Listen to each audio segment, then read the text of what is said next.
I feel like I should have like a little brief thing. This is a poem about me finally, what's the word?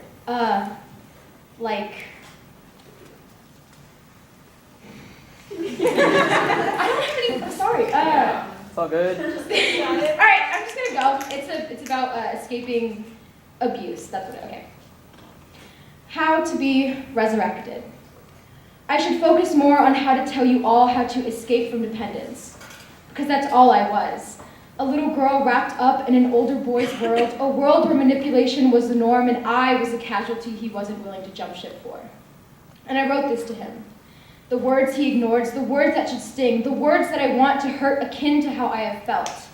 I call you out. You materialized, escaped from the embrace of the darkness that consumed me, and held out your hand to lead me to better lands, filled with burning times, decorated with beautiful faces, all sprinkled on bold memories. It was paradise, if only for a moment, if only for a single grain of sand dropping from the perilous heights of the hourglass right side up. You were the light in my life when all was dark, but you dimmed and left me blindly wandering through narrow hallways and tripping over unforeseen dangers. Dangers that owed their success, which crippled me in excess, to your foul intentions. How happy you must have been to have coaxed another girl in. How dreadfully venomous, how irrevocably malicious. Unapologetically devilish though you might be, how shamefully naive of someone like me, who banished all innocence from her body and drowned in a fake wisdom I truly believed in. Oh, what a tragedy. How could I not feel the lack of the beat of your heart so slow? It did not hasten, not fast, and I don't care how you lie, you use it to cover it. The truth of the matter is, it did not beat for me. When I came near, surrounding your atmosphere, it could not have. The butterflies disappear so quickly upon seeing me, I honestly doubt that they were ever there. No wonder you could never imagine being my lover. It was not built into your capacity. I am beyond thankful for you being unable, but if you were capable, oh, think of the woesome position I would be as of now. All my bleary-eyed nights where I struggled to see your text swooping down a screen only to read that you could never love me. And my spirit, it broke as I tried to change my passcode from 0815 to something, anything that I could find. Your ringtone consistently woke me, and boy, did you take a toll on me. What a mess of a relationship, a pathetic excuse for whatever we were trying to do, a power struggle that you convinced me was a lifetime love.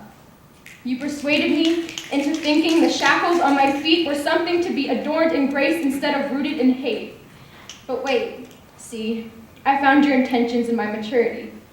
When I realized that it was more along the lines of that you did not possess any feeling in your body, and you were engulfed by toxicity, and your will to live and carry on through your struggles was ripped from your heart clear through your ribcage, in a violent act that you never confessed to me, much less any of those who truly only wanted a positive outcome.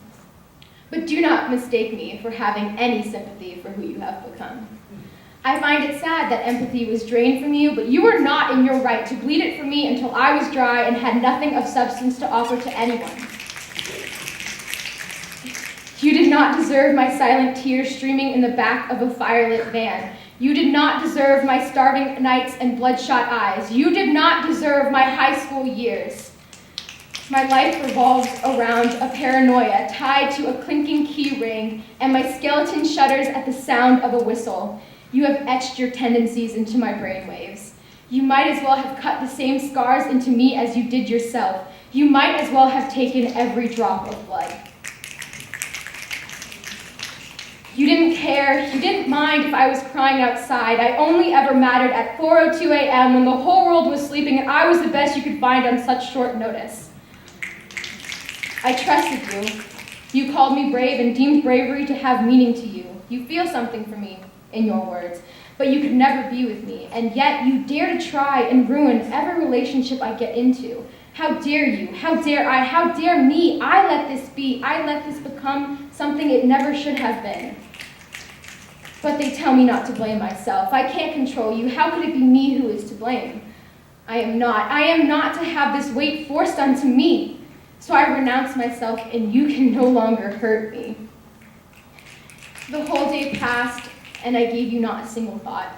It was the first birthday I did not wish for you. I did not wish upon you, and that significance never crossed my mind until 12:03 on August 16th, when I realized I could lead an entire life without you ever swirling your filthy fingers through the webbing of my existence, and I rejoiced.